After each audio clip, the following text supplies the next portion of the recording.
ये शुरुआत करते हैं दोपहर के नंबर 1 डिबेट शो की। अयोध्या में एक मस्जिद के अंदर एक दिन पहले ऐसी घटना हुई जिसने कट्टरपंथी सोच पर एक बार फिर से सवाल खड़ा कर दिया है। सवाल इस बात को लेकर कि क्या चुनावी मौसम में ईद की मिठास भी कट्टरपंथी सियासत की भेंट चढ़ चुकी। मामला अयोध्या मामले के पक्षकार इकबाल अंसारी से जुड़ा हुआ है, जो अलविदा की नमाज करने मस्जिद के अंदर गए थे और इसी दौरान उनके साथ मारपीट हुई। आज इसी मुद्दे पर बहस करेंगे। सवाल यह है कि क्या कट्टरपंथियों को किसी राजनीतिक पार्टी से दिक्कत है, और अगर दिक्कत है तो क्या वो मारपीट पर उतारू हो जाएंगे। पूरे मामले को समझाने के लिए एक रिपोर्ट हम आपको दिखाते हैं, उसके बाद हमारे साथ इस चर्चा में शामिल होने के लिए कई सारे मेहमान जुड़ेंगे। यही है हमारे पास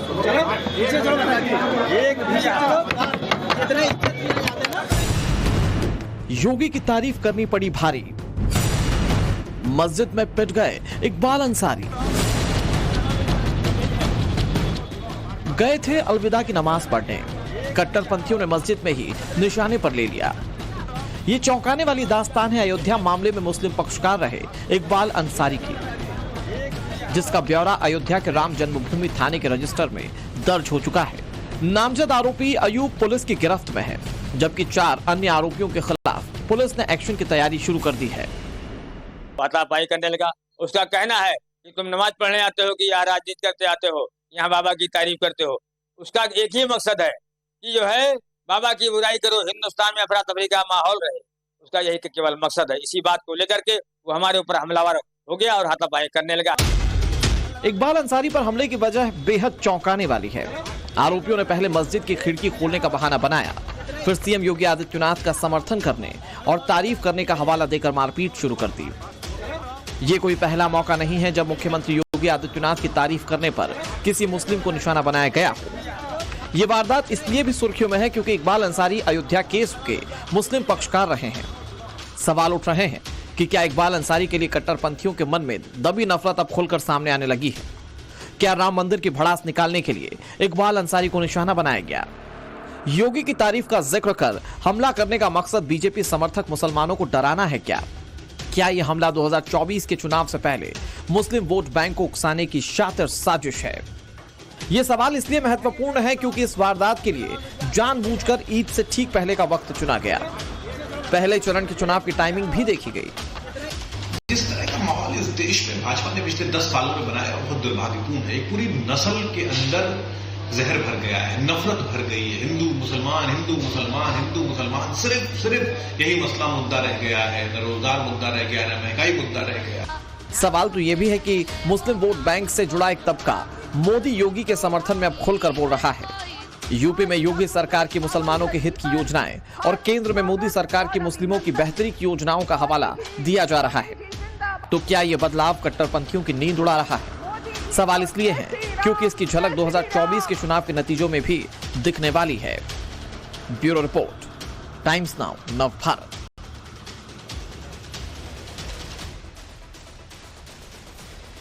अयोध्या मामले के मुस्लिम पक्षकार हैं इकबाल अंसारी और अलविदा की नमाज पढ़ने के लिए गए थे मस्जिद के अंदर। पाक महीना चल रहा है, लेकिन इस वक्त उन पर हमला हो जाता है। अब जरा सोचिए कि किस तरह से जहर कुछ लोगों के मन में भर चुका है, और वो हमला इसलिए होता है क्योंकि वो योगी आदित्यनाथ या पीएम नरेंद्र मोदी का किसी भी तरीके से सपोर्ट कर देते हैं। बातचीत करने के लिए कई सारे मेहमान जुड़ गए, उनका तारुफ आपसे करवा देते हैं। हमारे साथ मनीष शुक्ला जुड़ गए जो कि भारतीय जनता पार्टी के प्रवक्ता हैं। हमारे साथ एचएस रावत जुड़ गए, हिंदू धर्मगुरु हैं। हमारे साथ तारिक अहमद लारी जी जुड़ गए जो कि समाजवादी पार्टी के नेता हैं। हाजी नूर अहमद अजहरी जी हमारे साथ जुड़ गए हैं, यूपी अध्यक्ष हैं all India Muslim personal law board के। सभी मेहमानों का स्वागत। लेकिन मैं आपको सबसे खास मेहमान से तारुफ करवाता हूं। हमारे साथ खुद इकबाल अंसारी जी इस पूरी चर्चा में शामिल होने के लिए जुड़ गए। इकबाल अंसारी जी, बहुत बहुत स्वागत और बहुत सिंपैथी है सर आपके साथ। क्या हुआ उस पूरे घटनाक्रम में, अगर आप हमारे दर्शकों को बताएं, कैसे आप तो अलविदा की नमाज पढ़ने गए थे, जो कि एक पाक काम है, एक पाक महीने में हर मुस्लिम धर्म का व्यक्ति ये करता है, लेकिन फिर उस वक्त आप पर हमला कैसे हो गया, किन शब्दों के साथ आप पर हमला किया गया।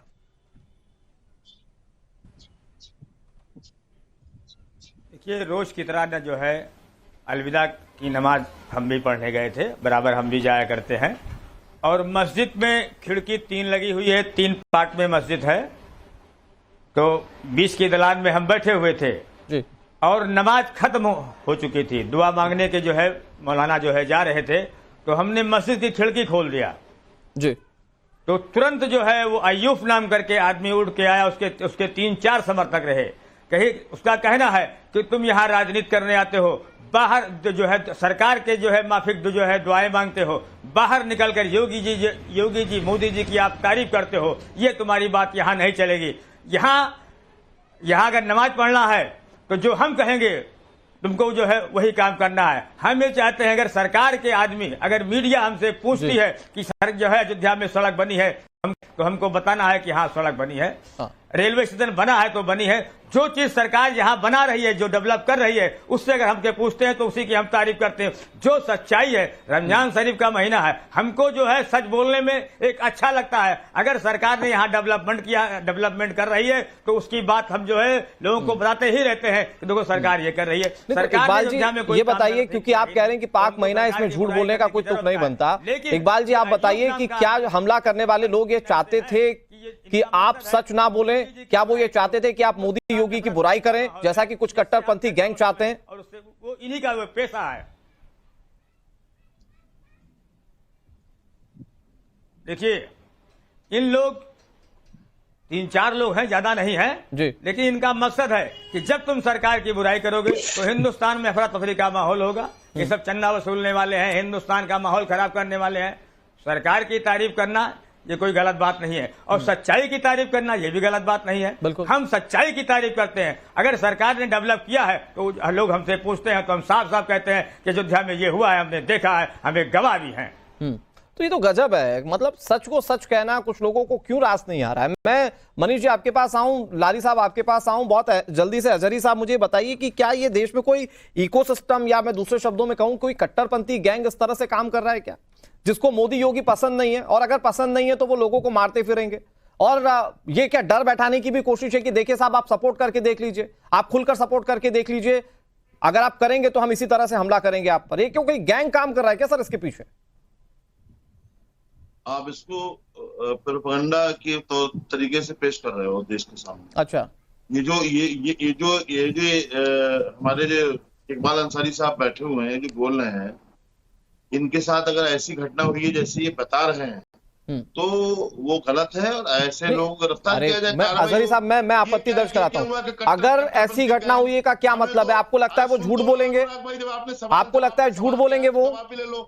नहीं अजहरी साहब, आप ये जो शक शोभा के साथ अपने बचाव के रास्ते ढूंढ रहे हैं, मुझे इस बात से आपत्ति है। आप सुनोगे नहीं, अपनी तो आप पूरी बात सुनाते हो, दूसरे की पूरी बात सुनते नहीं हो। अजहरी साहब देखिए, अभी आपने कल ही अलविदा की नमाज पढ़ी है, गुस्सा शांत रखिए। मैं कह रहा हूं कि आपको अगर की गुंजाइश मिलती है क्या इस पे? आपको अगर की गुंजाइश लगती है क्या? इकबाल अंसारी झूठ बोलेंगे क्या यहाँ पर बैठकर? क्यों नहीं लगती है? आसमान से नाज़िल हुए हैं अरे साहब, इस दुनिया में सच्चा तो एक ही व्यक्ति है जो कि इकबाल, माफ कीजिएगा, अजहरी साहब है। जो आज तक इकबाल भाई बाबरी मस्जिद की लड़ाई लड़ते रहे, पूरे देश को बेवकूफ बनाते रहे, आज वो उन्हीं के साथ में खड़े हो गए। क्या वजह है इसकी? किससे ये डरे हुए हैं? क्यों नहीं बता रहे देश को? दूसरी बात सुनिए मेरी, मैंने अपने लोगों से वहां मालूमात की है कि इन्होंने वहां मस्जिद में खड़े होकर के माननीय योगी आदित्यनाथ जी और माननीय नरेंद्र मोदी के नाम से वोट मांग रहे थे खड़े हुए। तो जब क्यों? अरे तो वोट मांगेंगे तो भी मारेंगे क्या आप? अरे क्या बात कर रहे हैं आप? वोट मांगने पे मार देंगे क्या आप? बिल्कुल नहीं। अजहरी साहब ये भी आपकी आपत्तिजनक बात है। वोट मांगने पर मारने का अधिकार है क्या आपको? अजहरी साहब, आप जो है बिल्कुल जो है रमजान शरीफ में झूठ 1-on-1 रखिएगा प्लीज। तुम्हारे ऐसा मुसलमान तो दुनिया में कोई नहीं होगा, क्योंकि मेरी वीडियो पूरी जो है मीडिया बना रही थी, बाहर पूरे प्रेस कॉन्फ्रेंस जो प्रेस में लोग मौजूद थे, अयोध्या की सुरक्षा मौजूद थी। तुम्हारे ऐसा मुसलमान हिंदुस्तान में पकड़ाता है लोगों को, और हिंदू और मुस्लिम के बीच में नफरत पैदा करता है। अजहरी तो मुसलमान नहीं हो। हाँ, अब ये शर्म नहीं आती? जिसे चाहे कह दोगे तुम मुसलमान नहीं हो। तुम कौन होते कहने वाले ये कि तुम मुसलमान नहीं हो? कौन होते कहने वाले तुम? अरे पक्के और सच्चे मुसलमान आप ही हैं क्या? तुमको क्या मालूम कि हम सामने रख लीजिए दोनों को। अरे दुआएं सबके लिए मांगी जाती है, चाहे हिंदू हो चाहे मुसलमान हो। हमने आपसे कहा क्या मुसलमान नहीं हो?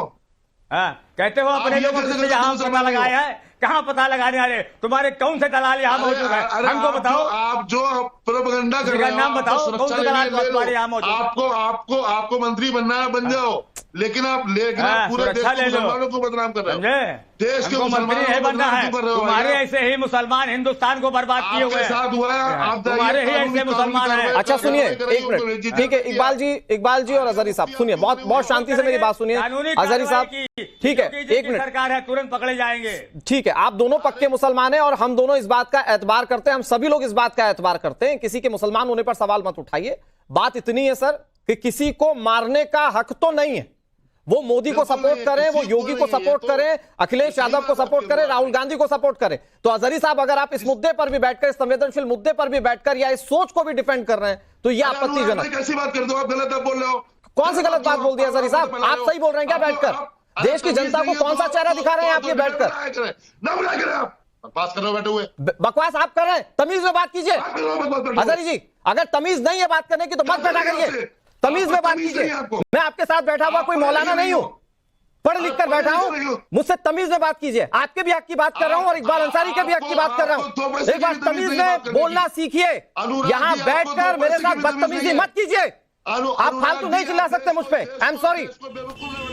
मनीष जी, यहां जो लोग कुछ लोग इस बात का दंभ भरते हैं कि हम इनका प्रतिनिधित्व करते हैं, उनका प्रतिनिधित्व करते हैं, उन लोगों को ये दिखने के लिए तैयार नहीं है, वो देखने को तैयार नहीं है कि किस तरह से कुछ सोच इस तरह की पनप रही है जहां मोदी और योगी का नाम लीजिए तो हमले हो जाएं। क्योंकि अजहरी साहब यहां पर इस घटना को बैठकर जहां पर इकबाल अंसारी हमारे साथ बैठे उसको झुठला रहे हैं। मेरे पास तो पूरा कच्चा चिट्ठा है कि कैसे हमले होते रहे लगातार। देखिए अनुराग जी, हो गई है इससे बीजेपी का सपोर्ट करने पर उत्तर प्रदेश में। देखिए अनुराग जी, 15 अगस्त 1947 के बाद एक भय का वातावरण बनाकर मुसलमानों का वोट लेने की एक प्रक्रिया थी कि आप वहां जाएंगे तो आपके साथ ऐसा हो जाएगा, वहां जाएंगे तो ऐसा हो जाएगा। वोट बैंक बनाकर इनके आर्थिक, सामाजिक और जो शैक्षिक जो स्तर था उसको लगातार गिराया गया। 10 वर्ष पहले जब आदरणीय नरेंद्र मोदी जी के नेतृत्व में केंद्र की सरकार बनी और उत्तर प्रदेश में 17 में जब योगी जी के नेतृत्व में सरकार बनी, डबल इंजन की सरकार ने जो विकास के काम किए वो सभी वर्गों को उसने प्रभावित किया। जो योजनाएं आई उसने जाति और धर्म नहीं देखा और वो सभी के लिए समान रूप से लागू हुई। इससे आज एक सोच है, जो कट्टरपंथी सोच है, कुछ राजनीतिक दलों के भी लोग हैं वो आज डरे हुए हैं, सहमे हुए हैं। मतलब आप कह रहे हैं समाजवादी पार्टी, कांग्रेस? मनीष जी खुल कर कहिए कि क्या वो राजनीतिक दल समाजवादी पार्टी और कांग्रेस है? और देश में अन्य राज्यों में अन्य कई पार्टियां जो तथाकथित छद्म धर्मनिरपेक्षतावादी पार्टियां थी, इन लोगों ने एक डर का माहौल बनाया था।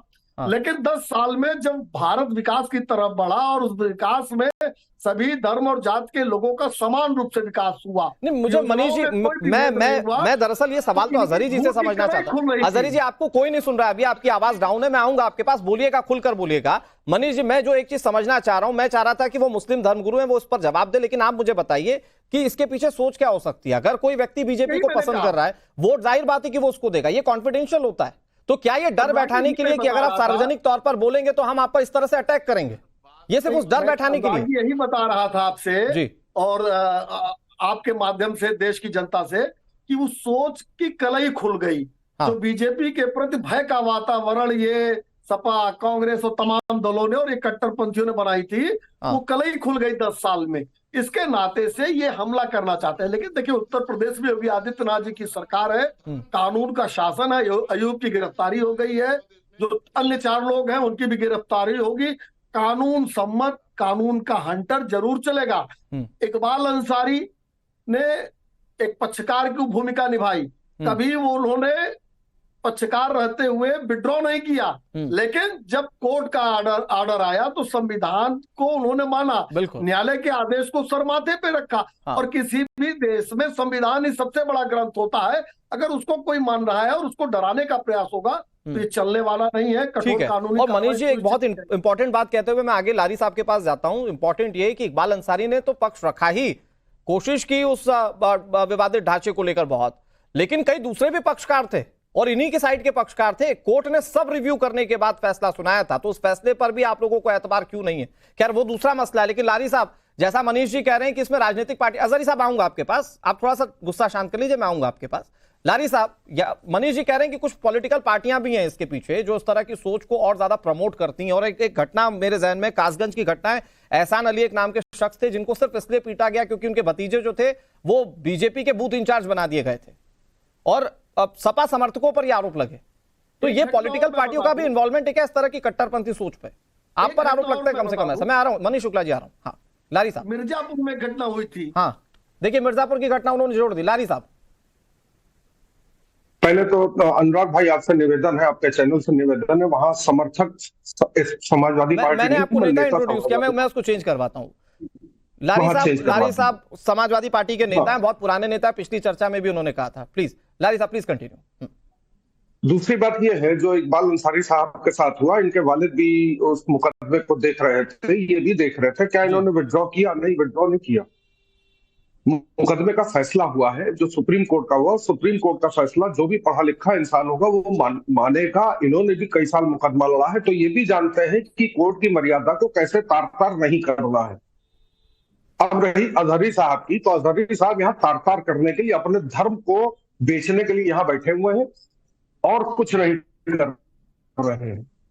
ये इनको आप धर्म गुरु कह रहे हैं, मुझे बड़ी शर्म आ रही है कि मैं वो तो डेजिग्नेटेड है, यूपी अध्यक्ष all India Muslim personal law board. Lucknow में सर वो कहने दीजिए, अभी मैं एक बना लूं और फर्जी दाढ़ी रख लूं, फर्जी टोपी पहन लूं, मैं धर्म गुरु हो गया। धर्म गुरु का मतलब मालूम है आपको? पहले धर्म गुरु का मतलब समझे, उसके बाद जब आपको धर्म गुरु कहे। सब 5,000 10,000 रुपए कमाने के लिए धर्म गुरु ना कहे अपने आप को। जो इनके साथ इकबाल साहब के साथ हुआ उसकी समाजवादी पार्टी कड़ी मजम्मत करती है, बहुत कड़े शब्दों में निंदा करती है और जिन लोगों ने बहुत बढ़िया लारी साहब, अच्छा लगा ये करती है कि उन लोगों के ऊपर एनएसए तक लगाया जाए, क्योंकि ये इलेक्शन के टाइम पर ऐसा करके माहौल खराब करने की कोशिश की गई है। दूसरी बात, इकबाल अंसारी साहब की सुरक्षा कहाँ गई? वो सुरक्षा क्या सरकार ने हटा ली? सुरक्षा हटाई तो ये सरकार की जिम्मेदारी थी कि सरकार को सुरक्षा नहीं हटानी चाहिए थी। इतने सेंसिटिव इशू को लेकर कभी यह काम नहीं किया जाता है। तीसरी बात, कह रहे हैं कि ये मोदी के लिए और योगी जी के लिए वोट मांग रहे थे। क्या अखिलेश जी के लिए वोट नहीं मांगा जाता मस्जिदों में? क्या मुलायम सिंह जी के लिए वोट नहीं मांगा जाता है? क्या सोनिया गांधी के लिए और मायावती के लिए वोट नहीं मांगा जाता है? मतलब एक आदमी के लिए वोट ही ना मांगा जाए। मैं किसी का फेवर नहीं करता हूँ, मैं किसी का फेवर नहीं करता हूँ, मैं सिर्फ सच की बात करता हूँ। अटल जी के लिए वोटों की अपील की जा रही थी बाकायदा। मैं आता हूं अजहरी साहब, आऊंगा। मौलाना बुखारी थे दिल्ली के, उन्होंने अपील की थी 2004 के 3-4 के चुनाव में कि अटल जी को वोट दीजिए और बाकायदा बीजेपी ज्वाइन की थी उन्होंने और अटल जी के साथ मंच शेयर किया था। क्या कहेंगे उसको? लारी साहब, मैंने तो पत्रकारिता करते वो भी देखा है कि जहां से अजान पढ़ी जाती है उस भोंपू से कहा जाता था कि आप फला पार्टी को वोट दीजिए। तो इसमें तो लेकिन मनीष जी जो आरोप लगा रहे हैं, मनीष जी ने जो बात कही, लारी साहब वो ये कह रहे हैं कि पॉलिटिकल पार्टियां भी इस तरह की सोच को बढ़ावा देती हैं। हाँ, बिल्कुल सही कह रहे हैं। जैसे मनीष जी के लोगों ने हम लोग के वहां मारपीट किया है, समाजवादी समर्थकों को मारा है, वैसे ही समाजवादी के लोगों ने उधर मारपीट किया है। ये तो जैसे तेरी दाल भात वैसा मेरा बातिया, जैसा तेरा गाल वैसा मेरा तमाचा, ये तो पॉलिटिक्स में चलता रहता है। लेकिन इकबाल साहब एक पॉलिटिकल आदमी नहीं है, ना उनको मंत्री बनने का शौक है, ना उनका एमएलसी बनने का शौक है। नहीं तो लेकिन ये सिलसिला रुकना चाहिए ना लारी साहब। आप एक्सेप्ट कर रहे हैं कि बीजेपी की तरफ से भी हो रहा है, कांग्रेस की तरफ से भी हो रहा है, सपा की तरफ से भी हो रहा है, तो सिलसिला रुकना चाहिए ना सर। कार्यकर्ताओं को गुंडागर्दी करने का अधिकार थोड़ी है। इकबाल साहब से पूछ रहा हूँ, क्या इकबाल साहब ने क्या नाम है बीजेपी ज्वाइन की है? बिल्कुल नहीं, तो नहीं है, बिल्कुल नहीं। तो फिर इनके ऊपर हमला क्यों किया गया? अगर एक आम आदमी खड़े होकर वहां पे किसी के लिए कह रहा है, आप बात सुनिए, बाकी आपकी मर्जी हो ना करिएगा, कौन मना कर रहा है? बिल्कुल ठीक है लारी साहब, बहुत अच्छी लगी ये बात। जो बात आप कहते हैं कि आप सच बोलते हैं, आज की चर्चा में तो आपने ये साबित किया कि आपने पार्टी लाइन से ऊपर उठकर बात की है। मैं आ रहा हूं अजहरी साहब, मेरे मेरे गेस्ट बोल रहे हैं, मैं आ रहा हूं अजहरी साहब, मैं बहुत शालीनता से आपके पास आऊंगा, मेरा कोई ग्रजेस नहीं आपसे। जवाब आप देने दें मुझे। नहीं अजहरी साहब, बहुत देर से एच एस रावत सुन रहे हैं, उनको सुनने के बाद आप जवाब दीजिएगा, फिर मैं मनीष जी के पास जाऊंगा। हमारे साथ इकबाल अंसारी भी हैं। एच एस रावत जी, ये धर्म के आधार पर अब क्या कैटेगराइजेशन होगा? क्या हम सुनते थे कि धर्म के आधार पर ऐसे सियासत हो रही है और धर्म के आधार पर नेता चुना जा रहा है? अरे ये तो बहुत साक्षात तौर पर ये हमला जो है इसका उदाहरण है कि कैसे सिर्फ मोदी और योगी का नाम लेने भर से लोगों ने पीटना शुरू कर दिया। देखिए अनुराग जी, ये धर्म के नाम पर वोट तो बहुत पहले से चल रही है, आज से नहीं चल रही है। अभी जैसे लारी साहब ने कहा था कि इमाम बुखारी इमाम बुखारी के यहाँ से फतवा जारी होता था बाकायदा, बहुत जगह से फतवा जारी हुआ करते थे कि भाई आप समाजवादी पार्टी को वोट देंगे, उत्तर प्रदेश का मुसलमान समाजवादी पार्टी को वोट देगा या आप भाजपा को वोट देंगे। तो इस तरह से फतवे जारी होते रहे। और इकबाल अंसारी साहब के खिलाफ तो बगावत है मुसलमानों में, इसमें कोई दो राय नहीं। इनको तो मारा जा सकता है, इनकी हत्या की जा सकती है, क्योंकि इनके पिताजी के साथ मेरी डिबेट हुई थी और इकबाल जी के साथ पहली डिबेट मेरी हुई थी राम मंदिर पे। तो इनका जो नेचर था ये था कि मिलकर के इस फैसले को किया जाए, यानी कहीं ये मुकदमा नहीं लड़ना चाहते थे, लेकिन इनके ऊपर प्रेशर बहुत था पीछे से। अब ये जब योगी जी की बात करते हैं या मोदी जी की बात करते हैं या अच्छी तरीके से भाईचारे की बात करते हैं तो इन पे हमले होंगे, तो इसमें तो कोई दो राय नहीं है। तो इनकी सुरक्षा नहीं हटानी चाहिए। और जिस प्रकार की ये बातें यानी शुरू से लेकिन कट्टरपंथी सोच एच एस रावत जी, ये तो हमारे समाज के लिए बुरा है। कल को पता चले कि किसी और ने मोदी योगी का नाम ले लिया तो उस पर भी हमले हो जाएंगे। ये सोच को कैसे खत्म करें? बिल्कुल हमले होंगे, इसमें कोई दो राय नहीं है। इसलिए सुरक्षा की जरूरत तो है। आप देखिए ऐसे तो हमारे ऊपर भी हमले हो सकते हैं। कमलेश तिवारी के ऊपर हमला कर दिया, कितने लोगों पे हमले कर दिए। ऐसे तो यति सरस्वती के ऊपर भी हमला हुआ, तो होंगे। जो भी अगर कोई बोलेगा उनके ऊपर हमले होंगे, इसलिए ये सावधानी रखने की जरूरत है और इकबाल अंसारी की सुरक्षा बढ़ानी चाहिए, इसमें कोई दो राय नहीं है। जिसको सुरक्षा बढ़ानी चाहिए। मनीष शुक्ला जी एक बार थोड़ा सा जवाब दे दीजिए। यही सेम क्वेश्चन लारी साहब का भी, यही रावत साहब का भी, फिर मैं इकबाल अंसारी के पास जाता हूं, फिर अजहरी साहब आपके पास आऊंगा। मनीष जी सुरक्षा। मैं बिल्कुल अनुराग जी, ये राज्य सरकार का दायित्व है और योगी आदित्यनाथ की सरकार में सबकी सुरक्षा सुनिश्चित की जाएगी। और हमको लगता है कि इकबाल अंसारी जी को पहले सुरक्षा थी, मेरे ध्यान में नहीं है कि इनके पास इस समय सुरक्षा है कि नहीं है, लेकिन ये घटना हुई है। अभी सुरक्षा है क्या आपके पास? इकबाल अंसारी जी सुरक्षा है अभी आपके पास? हाँ हमारे पास है सुरक्षा। अच्छा जी, तो सुरक्षा है अभी उनके पास। मनीष मस्जिद के अंदर थे, लेकिन मस्जिद के से बाहर जो है सुरक्षा बहुत मौजूद थी। पूजा और हमारे यहाँ थाने की सुरक्षा भी मौजूद थी। अच्छा, फिर भी आवश्यक होगा तो सुरक्षा को। मैं आरोप लारी साहब, आप ही का क्वेश्चन अभी इस वक्त सस्टेन है। हाँ प्लीज। आवश्यकता होने पर इकबाल अंसारी की सुरक्षा को और दुरुस्त भी करने का काम। मनीष जी कोई सवाल पूछना है लारी साहब? लारी साहब प्लीज प्लीज। मैं कह रहा हूं कि इकबाल साहब की सुरक्षा थी तो उन सुरक्षा कर्मियों को भी बाकायदा सस्पेंड करना चाहिए और इनकी सुरक्षा नहीं, वो कह रहे धार्मिक स्थल था इसीलिए सुरक्षा कर्मी अंदर नहीं गए। सुरक्षा दी जाए इनको। लारी साहब वो कह रहे धार्मिक स्थल था इसलिए सुरक्षा कर्मी अंदर नहीं गए। मेरे सुरक्षा कर्मी थे सर, मेरे सुरक्षा कर्मी थे, बाकायदा हथियार लेके अंदर जाते थे, मेरे साथ नमाज पढ़ते थे, बाकायदा मेरे साथ बैठ के नमाज पढ़ते थे। सब बिल्कुल ठीक है। इकबाल अंसारी जी की आवाज थोड़ी बढ़ाइए। मौके पे हमारे यहाँ आरजेबी के पूरा स्टाफ मौजूद था, हमारे सुरक्षा कर्मी मौजूद थे, लेकिन सवाल ये था कि वो अंदर के लोग जो है बैठे अंदर थे, जो है मस्जिद के अंदर का मामला है। लेकिन मनीष जी मैं इसको थोड़ा बड़े पर्सपेक्टिव पे समझता हूं, फिर मैं अजहरी जी के पास भी जाऊंगा, अंसारी जी के पास भी जाऊंगा। इसको बड़े पर्सपेक्टिव पे, क्योंकि एच एस रावत जी बैठे हुए हैं, वो कह रहे हैं जो बोलेगा उसके साथ ये होगा। तो ये मन के बैठे चोर को कैसे ढूंढेंगे और दूसरी तरफ ये कट्टरपंथी सोच को समाज से कैसे हटाएंगे? नहीं देखिए, एक सोच एक विचारधारा तो है ही जो जबान को बंद करने को की हिमायती है और ये पूरे भारत में पूरे विश्व में इस तरह से काम करती है। लेकिन चूंकि हमारी सरकार है तो हम ये कह के नहीं बचना चाहते।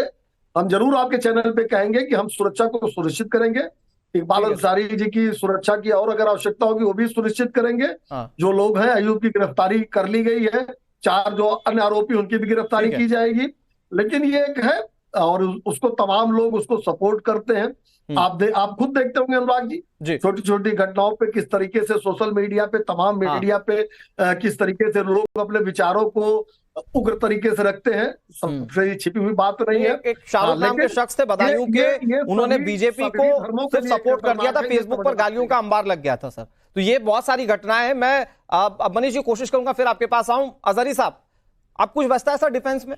और पहली बात तो आप मुझसे बदतमीजी कर रहे हैं सर। मैंने इतनी सारी चर्चाएं की आपके साथ, आपको इतना मौका दिया बोलने का, आप मेरे साथ बदतमीजी कर रहे हैं सर। वो मत कीजिए, यहां पर कोई टेम्पर लूज नहीं करना चाहता है। शालीनता से बात कहिए और सही बात कीजिए। मैं चाहता हूं कि आप, चूंकि आपकी छवि मुस्लिमों के बीच में एक अच्छे बड़े उलेमा के तौर पर है, तो आप प्लीज उसे जस्टिफाई कीजिए। एक बात सुनिए, ये आपके लफ्ज़ बदतमीजी इस्तेमाल ना कीजिए आप। दूसरा आप कर दें और मैं बदतमीजी शब्द का इस्तेमाल ना करूं। जैसे कि वो लारी साहब हंस रहे हैं आप पर। हाँ वो तो अब मैं आपकी बात पे हाजिर हूं। वो समाजवादी पार्टी के मुसलमान है, वो समाजवादी पार्टी के मुसलमान है। वो लोग हैं जिन्होंने नकली दाढ़ियां, टोपियां और नकली इस्लामी लिबास पहन के, नकली रुमाल डाल के देश के मुसलमानों को ठगा है। देश के मुसलमानों को जगह नहीं दी है। देश के मुसलमानों को वोट के नाम से लड़ाया है। हाँ। जो गलियों में, शहरों में, कूचों में ये कहते रहे कि नरेंद्र मोदी जी के हाथ 2002 के मुसलमानों के दंगे से रंगे हुए हैं, वही लोग जब अपने घर में शादियां करते हैं तो उन्हें कोई दूसरे हाथ नजर नहीं आते हैं। वही मुसलमानों के खून से रंगे हुए हाथ नजर आते हैं। अजहरी साहब पॉलिटिकल मत होइए, मैं कह रहा हूं कि इकबाल अंसारी जी के ऊपर जो हमला हुआ अब तो उसको कंडेम कर दीजिए। मैंने इकबाल अंसारी जी बहुत देर से इंतजार कर रहे हैं, कम से कम कोई मुस्लिम विद्वान तो बोलेगा उनके पक्ष में। मैंने इकबाल अंसारी के लिए जो बात बोली है वो आपने गलत ढंग से पेश की है। अच्छा, आप सही कर दीजिए, कुछ सेकंड में सही कर दीजिए। मैंने सबसे पहले यही बात बोली थी कि इकबाल अंसारी के साथ जो घटना हुई है उस पर कार्रवाई होनी चाहिए, और हमारे लोगों ने वहां पर हमें ऐसे बताया है। आप तो मुसलमान होने पर सवाल उठा रहे थे सर, पता नहीं आपको याद नहीं है या मैं नहीं सुन पाया, लेकिन आप तो मुसलमान होने पर सवाल उठा रहे थे। आप कह रहे थे इन्होंने वोट मांगा तो इसलिए ऐसा हुआ।